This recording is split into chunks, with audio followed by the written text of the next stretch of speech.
Cassandra Fletcher-Dunham, and this is the Eco-Informed Approach to Mental Health Care, a podcast for mental health professionals navigating the complexities of private practice in a climate-affected, socially unequal, ever-changing world. This space is about conversations with clinicians, especially those in private practice, who are working within the field of climate change. We draw on ecological thinking, trauma-informed care and narrative perspectives to ask, how do we keep learning, adapting and supporting communities in the face of cumulative disasters? Today I'm talking with Tanya Bearup. Tanya is a social worker and horticultural therapist and Vice President of Therapeutic Horticultural Australia, THA. Tanya is located in Melbourne where she works in private practice. Tanya has 25 years experience as a social worker with youth, child and family services, aged care and disability. Tanya's practice is informed by Carl Rogers' person-centred theory, and as we ponder the question how we develop approaches developed from lived experience, connected to theory, and flexible enough to meet the realities of our changing world, Tanya explains how she integrates Rogers' metaphors with therapeutic horticulture to achieve client outcomes. Tanya's practice reflects an eco-informed approach as she navigates social and health-related challenges in her work with NDIS participants and aged care clients. Political and economic challenges as she navigates funding bodies to facilitate access to her service. Environmental challenges as anyone who works in nature-based therapies would understand.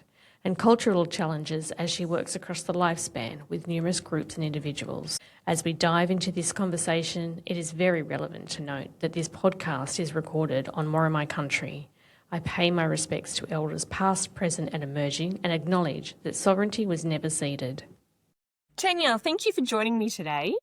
You are a social worker and horticultural therapist. Can you begin by telling us what is therapeutic horticulture? Yes, hi Cass. Thanks for having me on this program. I'm always really excited to talk about this space, particularly as it's quite an applicable thing that we can apply to our own practice. So basically, therapeutic horticulture is the process of using plants and garden-based activities to improve the body, mind and spirit with people of all ages, backgrounds and abilities.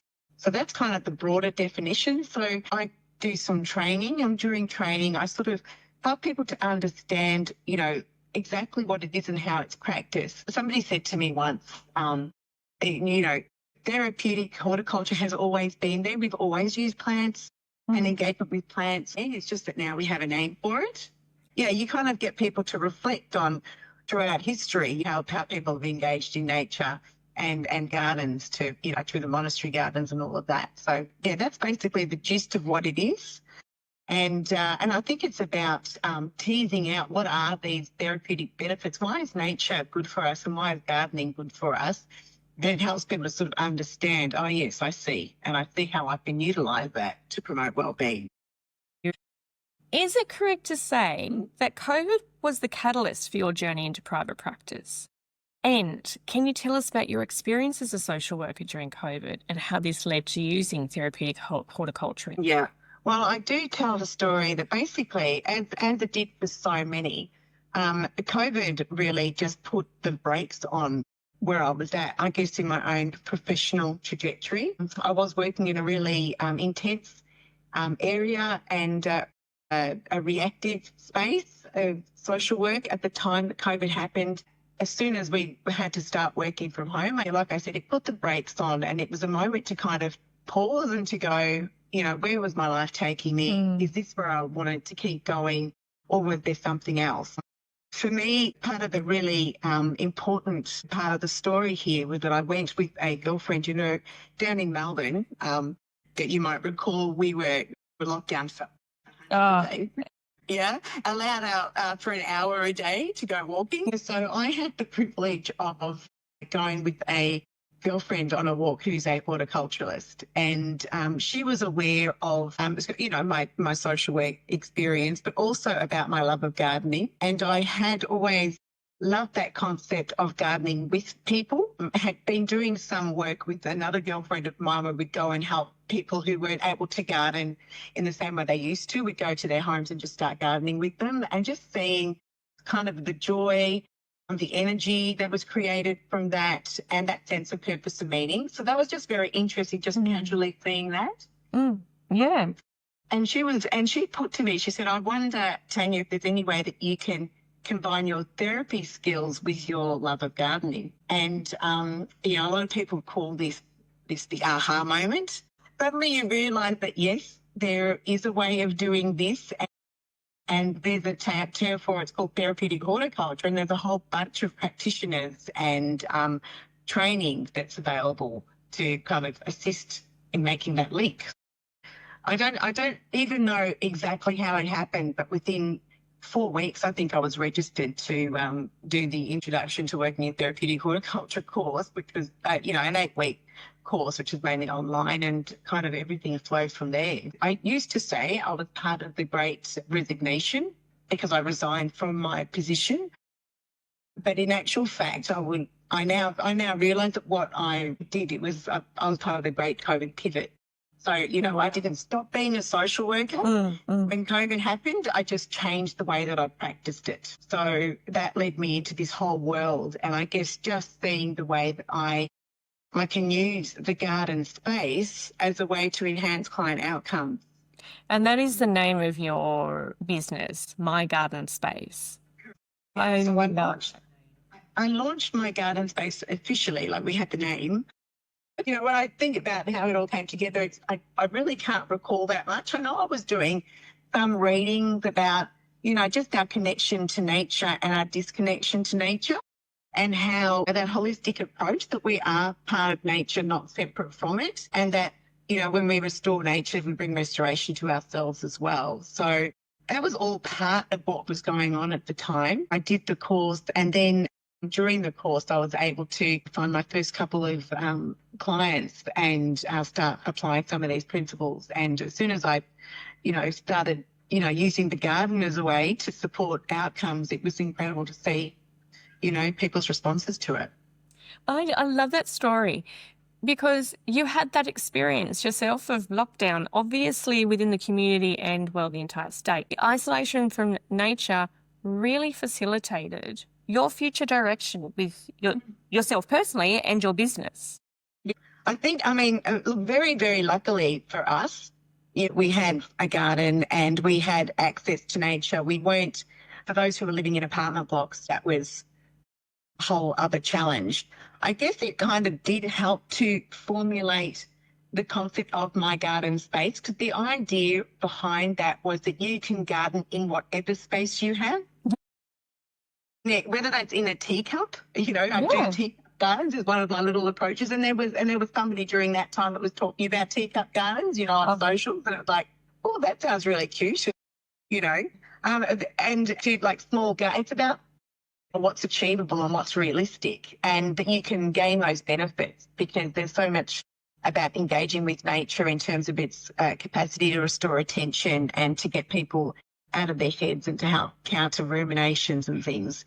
So, if you can, even a little project can facilitate that. Absolutely. What's also interesting about your story, talking about the dominant systems that influenced you and your decision making and your own personal experiences and your business experiences at the time.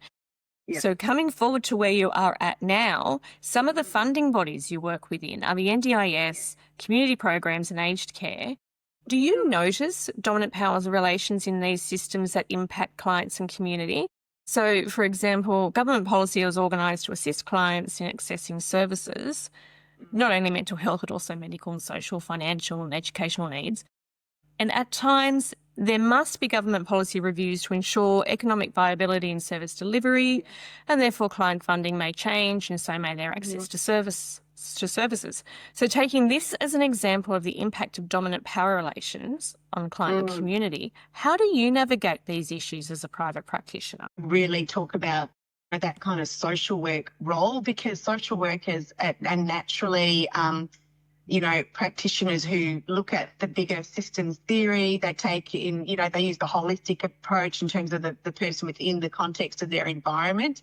And I think that those practices can really support us. It can be, look, 100%, I still find it very challenging working within those systems. The NDIS, it was developed to promote kind of agency and self-determination, but of course then it become increasingly more punitive and more, channeled a little bit more, but it kind of loses the essence of what it needs to be. Yes. And I have found, and when you see clients who can no longer access your service because they have that limit in funding, and there are a whole different bunch of therapies, and you've sort of got to prioritise which one is the one that's going to demonstrate the most that they can meet this direct need. Yes. For us, it's not always the direct disability. It's all the other stuff that contributes to the impact of that disability on their daily life. Absolutely. And with that, what we also do well as social workers is, or people who generally work in human services anyway, we are very good at being able to bring in referral pathways and being able to reach out to other services who may then be able to pick up what we need to leave or leave out because of whatever funding. There's funding shifts that happen all over the place through government priorities and whatever else. So we're really good at being able to work with other organisations. Is that something that you have found as a private practitioner that you're able to do? Because, our aim isn't either to create codependence, to sort of support client autonomy and empowerment and that kind of functioning. So it's always more of an outward focused thing. It's about supporting those connections. So I love gardening in people's homes. That's one of the offerings that I have. And it's one of the things that makes NDIS unique is that I can go into people's homes and do this therapy, but what you're not just doing the therapy in that space, you have an opportunity to observe those family dynamics.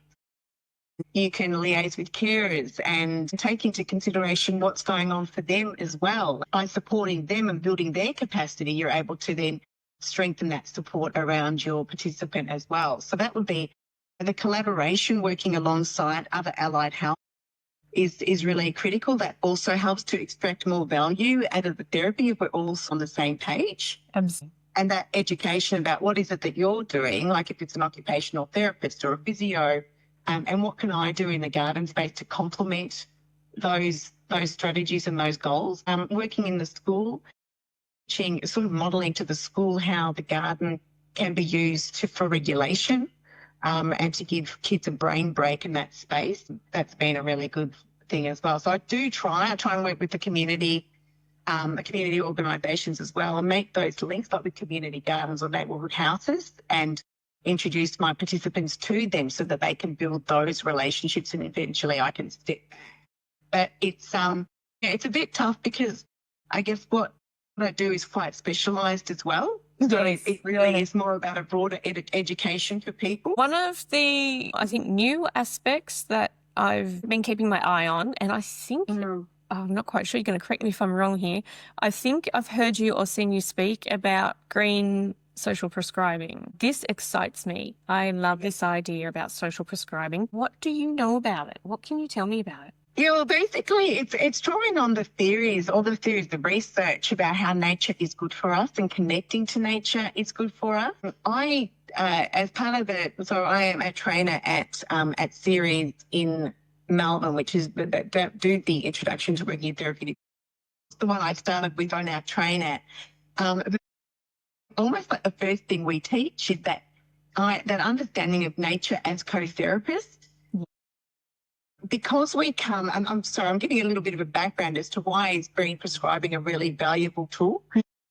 It's basically saying, because we come from nature, we evolved to be in nature and we are a part of it. When we are in nature, we're actually where we're meant to be. It's kind of resonates with so much of our biology and our processes, so that if we can facilitate that contact, we're going to be generating some of that well-being, just that in itself. So green prescribing is really facilitating those opportunities to people to engage in that space independently. Yeah, so it can work. When people have gone through mental health issues, going to see a GP, for example, this speaking from personal experience, actually, there was a time when I went through a bit of a difficult process. My GP actually recommended that I go out and I spend half an hour walking in nature. So that's a green prescription. It's somebody else sort of guiding that process for you because it keeps you accountable. Some people have the capacity to do that for themselves. So it is a GP, Timothy Williams, who talks about this concept as well, but she talks about prescribing it for yourself. She really loves that idea because it's really empowering people to be proactive. Some people aren't in that place where they can take those steps themselves and they need to be supported. And love that GPs can be attuned to that idea and to link people in. And also, you know, for us as therapists, we can be encouraging our people to spend that time themselves and to start engaging in it themselves and taking that initiative. Because the more that they can get that, you know, that opportunity for behaviour activation, the physical and the emotional well-being as well. And for us as therapists, to be doing that for ourselves as our self-care routine too. Yeah. I think that's one of the things that I need to keep reminding myself as well, that we know how good nature is and how good gardening is. But I think sometimes I do feel like a tradie who neglects their own. This is good for you. You go out in the garden and this is going to be nurturing for you. So there are a whole bunch of green prescribing options. There are organisations that do facilitate contact in nature too. So that is great. The tricky thing is, and it's that and social prescribing as well, is that often it does rely on volunteers, but we've got to look at what is actually sustainable. Because sometimes it's a little bit specialised to help people really elicit those therapeutic benefits. It's something to be, if it can be facilitated and guided for somebody. You just wonder, is that it is something very valuable to facilitate people. Of course, people making social connections, that is all part of what we're wanting to elicit. And how do we do that in a sustainable way? And I sometimes wonder, are we trying to get more for less and doing ourselves a disservice in the process? True. Yeah, that's just a thought that I have. We talk about, when I'm training, I'm saying there are all sorts of, you could come up with all sorts of programs and activities. But the challenge is about getting the funding in order to do it. Is that if you're willing to volunteer, that's no problem at all. But to actually create these spaces, it's a bit harder to demonstrate it.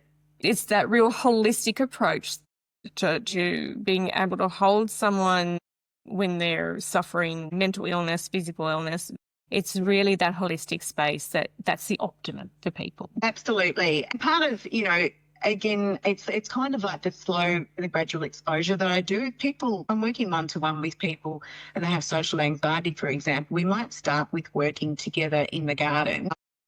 And then as they're step-by-step ready to go, we'll introduce them to a community garden space and help to make that connection using gardener, that string. That talking point that's outside of themselves. Yeah, that's true. Yeah.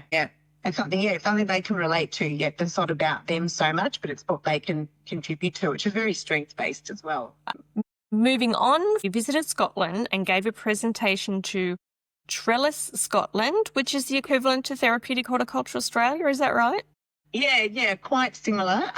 Therapeutic Horticulture Australia is volunteer-based, and Trellis are a charitable organisation, but they have employees who support others. So they go in and support others directly working in the space and to nurture those programs. Yes, and definitely the same outlook. I think they were quite surprised when they heard about the work that THA do with that volunteer base. They were quite astounded by that. As part of that presentation, you spoke about your aim as a horticultural therapist, which is helping people to reach their potential through gardening. Mm-hmm. And as I was listening to that presentation, I thought that is the perfect description of theory to practice. You were talking about Carl Roger's person-centered approach. Yes. And how you use metaphors and transferable skills along with reflective, reflexive and flexible practice to reach client outcomes. All of this is wrapped up in experiential theory. So for me, this is a perfect example of an eco-informed approach to mental health care service. When we talk about client engagement, assessment, intervention and evaluation, client engagement happens or can happen with the assistance of garden and nature-based activities. Assessment is based on case formulation and a needs assessment. Intervention is based on evidence-based theories such as ACT and cognitive therapies. incorporating the garden to support therapeutic outcomes. This can include the use of metaphors and teaching transferable skills such as planning and implementation and evaluation based on reflective practice. Ongoing work entails the reflective, reflexive, and flexibility. Does this summarize your theory to practice correctly? I think it does. It is quite complex, but I think humans are complex. The humans within systems are complex. So if we think it's a one-stop shop, a one solution, I feel we're doing an injustice to that. Yeah. So when I talk about, this whole reflective, reflexive and flexible approach is because I think it's so much adjustment required, and maybe for yourself, because as a practitioner, you probably know that you got to adapt your approach depending on who you're with, right? Yes, absolutely. Yeah, and they often talk about, different approaches as a toolkit.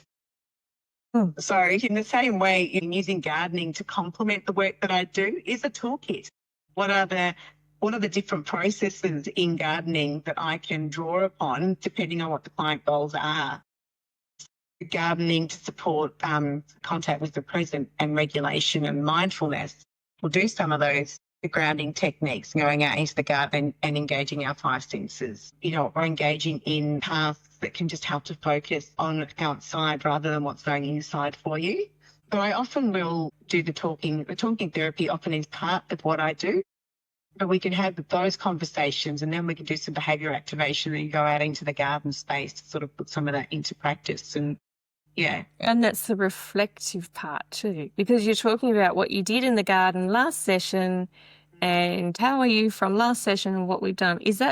Have I got that right? Well, that could be part of it. Yeah. I mean, that's the reflective for themselves. Coming in to utilise it. If we're talking about somebody might express they just feel like they're not making any progress, being able to demonstrate. I give the example of taking one person out into the garden that indicated that kind of feeling, and then just noticing that the garlic that they had planted was growing at different rates. And actually being able to that's a visual demonstration that we all grow at different rates. These were two different types of garlic. I we don't love that just example. compare ourselves to one, but they could actually see it, and you could see them go, "Oh, I get it," and it kind of took that burden off them and sort of facilitated that acceptance. I think that's what I love about the metaphors. When we talk about Carl Rogers, you might have heard of Carl Rogers himself was a gardener. Yeah. And he talked about, the fact that, when he, elicits an outcome of a rare and beautiful bloom, he says he gets that same feeling when he facilitates that out for his clients. I think that the flexibility, we talk about adapting tools, like if you think about garden-based activities, there's a lot of flexibility required even in that, because sometimes circumstances and weather can impact on it. People can have different preferences about what they like to do, but it really is about tuning into what rocks their boat. Very person-centred. What is it that you like to do in the garden? It's not about me. Which facilitates that choice and control. As we were preparing for this podcast, you sent me a wonderful recommendation, being The Well-Gardened Mind, and I do have that on my Kindle waiting for me to finish the book that I'm currently reading. As you reflect upon this recommendation, where do you find your knowledge and information and resources to enhance your practice, and how can you share that with other mental health professionals? I would suggest, number one, because I am Vice President at THA, and that's a really good way, because you're networking and meeting and hearing about all sorts of things going on in this space. Yes, and we hadn't spoken about that a lot. So what is that role? Yeah, so basically, the idea of THA is we're really wanting to promote the use of therapeutic horticulture.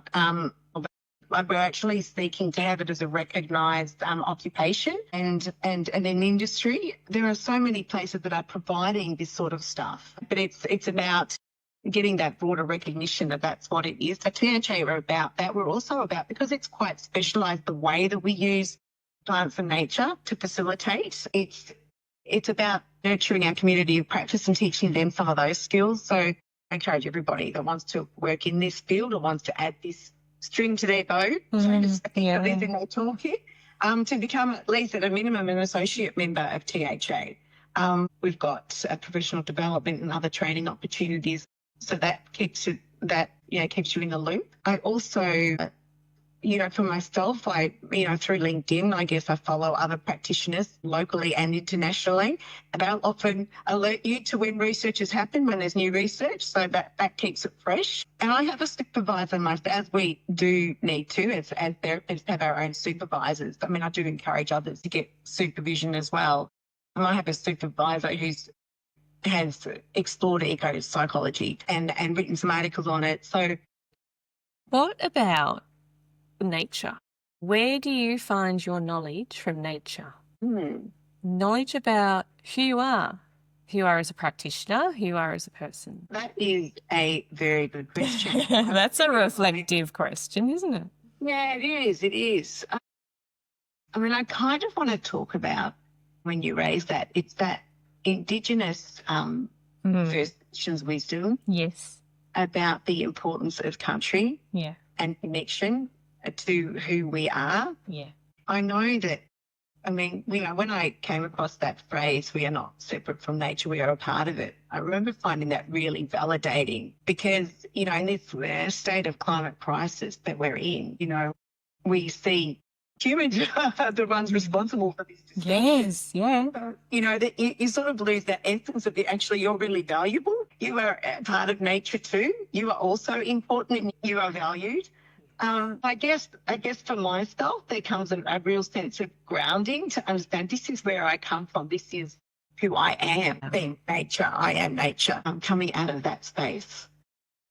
A real resonation for people who know me will know that one of my favourite places to spend time in nature is Warburton in the Yarra Valley in Melbourne, or just outside of Melbourne. It's particularly, there's a river there, the Bearup, which is otherwise known as the Yarra River.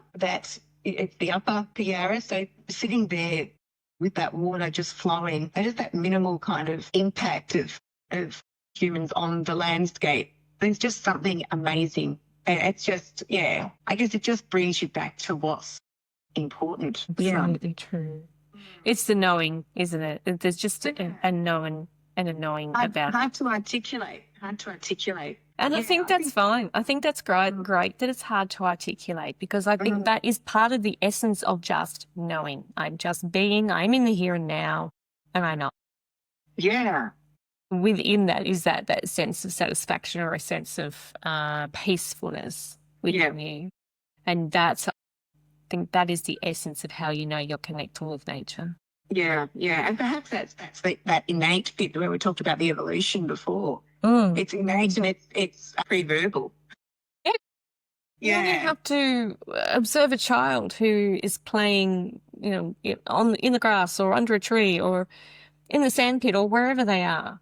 Children and animals and how they just enjoy rolling around in the grass or whatever they're doing to say that that's innate in us. Tanya, is there anything else that you would like others to know about the work you do or about THA that we haven't covered? I think that there's a couple of things. One of the things I think I would really love people to understand a bit more is just how much nature can be used to meet therapeutic goals. The way that it is, if you think about it from like an occupational therapist background, occupational therapists used, garden-based work to work with veterans after World War. It sort of went back to there. They kind of had that whole understanding the way that it could create purpose and meaning and to support PTSD and healing from that. It's just so adaptable. If you've got executive functioning limitations, for example, that's using the garden and activities there to promote focus and attention, to promote planning and implementation. Somebody needs to develop their social skills. They're doing number one, it can be social to engage even one-to-one with somebody to promote those social skills with peers. You can get other people in the garden space as well. And like you were talking before about just that commonality, it's something not so much about themselves, but it's the thing that they're focusing on together. I'd really recommend that people start trying it. Yeah, try and see the impact that helping people connect to the essence of who they are, connecting in nature has on their well-being. And I do want to add that we don't always feel safe in nature. And I know that, your area of interest is certainly on, the impact of natural disasters, right? So it's how do you kind of bring that sense of safety again for people who have had those experiences, I guess, is really significant. And to acknowledge it. After the bushfires, 2019-20 bushfires, where everything was just black, and it was black for a very, very long time. And then we just started to see the green growth just coming through. Absolutely. Yeah. The newness of life. Yeah. Again, that metaphor. I know I've spoken to you, Cass, about myself being in the Black Saturday bushfires. And yeah, when you were talking about that, seeing the new growth, it just reminded me of that really powerful visual for myself. There was a lot of mental health stuff that I was experiencing prior to the bushfires occurring, and then I was in them, and it actually alerted, one of my close friends to the fact that things went well. When I said, I've just survived one fire front, and I need to go home to the next one. Yeah. And she went, wow, things must not be good for you. You went through that extreme and you still feel like there's something else to manage. And I think we were talking about that too, that so many people come to us, they might have been in a natural disaster, but in actual fact, there's all this underpinning stuff that's going on as well. And I guess that's, again, taking the person in context, right? That's right. There's so much more to the one event that can occur for somebody in order to bring that. But what I wanted to say to that is that I remember going back to Marysville for the 1 year anniversary, and exactly what you described, the black stumps, but yet that and they call it EPICORMIC growth, which is, the lovely thing for me in studying horticulture. Also, even that brings healing for myself through what I've been through, just understanding some of what was going on there, but just seeing that EPICORMIC growth, which is like, that bright green against the black, right? Yes. Growth. And I thought, I really felt like, again, about metaphors, visual metaphor, that I really felt like that's what had happened to me. I've gone through this, but here was that hope. I definitely love doing this because when your clients really feel like they're just not making progress and things are dying, metaphorically and literally, being able to take them into the garden and showing them just that things die, but they grow again too, or when they think something's died and yet look, there's a little shoot, still there. Yeah, absolutely. Yes. Just need to prune it back and then nurture that growth again. Yeah. It's all about perspective. I remember, they spoke about when the fire, it was burning so strongly that it would go uphill, that it would just desecrate it and not allow for regrowth because it was so hot. Yes. Ages I remember, when I approached Marysville, I would see those old tree stumps that were still there, the trees, their silhouettes, they hadn't regrown back, and thinking that was that desecrated land. But when you actually went there, it was all this flourishing growth underneath it. Yeah, it's not what it seemed. It was by entering into that space. Yeah. So you can see the process if you're working with somebody that's had that experience, and certainly for myself as well, going back in, we talked about those triggers previously in the conversation when the heat comes, and you know the danger. You also know how suddenly this stuff can come on you as well. And I work with a lot of children and young people, and that sense of anxiety that they have, that climate anxiety. Because it's everywhere. They're exposed to it on social media, on the news, and we see the events, we see it happening. Sue Stuart-Smith, when I spoke to her, I had the privilege of speaking to her at one point, she said to me, what is it specifically about gardening that's good for you? But there is so much. But one of those things is taking control, actually showing that we can be the nurturers again. We can start having that relationship with land and country and nurture that healing. We can be part of that solution. Tanya, thank you so very much. This has been a wonderful conversation. It's been a pleasure.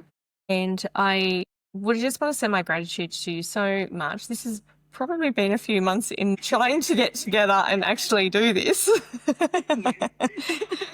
So your patience has been wonderful. Thank you so much. We have true gardeners. You have to be patient. It doesn't happen overnight. Yes, watching the growth happening.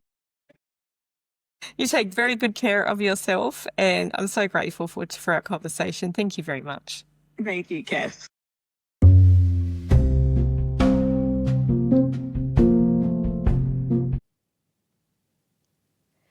Thanks so much for joining me for this episode of the Eco-Informed Approach to Mental Health Care. I hope it offered something to reflect on, question, or carry with you into your work. If you found this conversation useful, please share it with a colleague. Or if you'd like to connect or share your thoughts, please find me on www.cassandrafletchercounselling.com.au, where you will also be able to find the links to my socials. And just remember, when you go to that website, you will see the words Warunga Hill. That is my company name, but you have definitely found me. Since recording this episode, I experienced another natural disaster and was evacuated from her campsite along with other campers at Cumberland River in Victoria.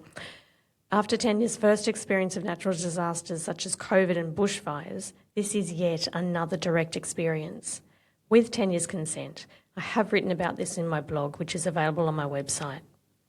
Thank you for being here. Take care, stay grounded, and I'll see you in the next episode of the Eco-Informed Approach to Mental Health Care.